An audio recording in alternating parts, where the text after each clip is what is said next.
Hello everyone! Today, I'll show you how to use your United Healthcare U-Card to shop and pay for everyday products. It's really simple and you can use it at thousands of stores across the country.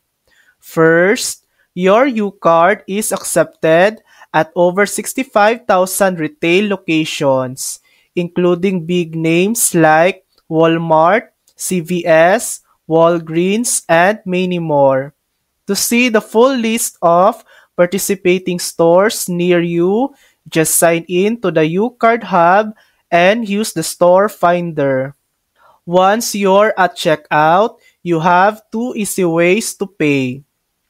First, simply swipe your U-card or scan the barcode like a regular debit card. Or open the United Healthcare app and scan your digital U-card barcode. This works at most store locations. Other ways to use your U-card. Besides shopping, you can also use your U-card to pay eligible utility bills in store at Walmart's Money Center if those bills are covered by your benefits.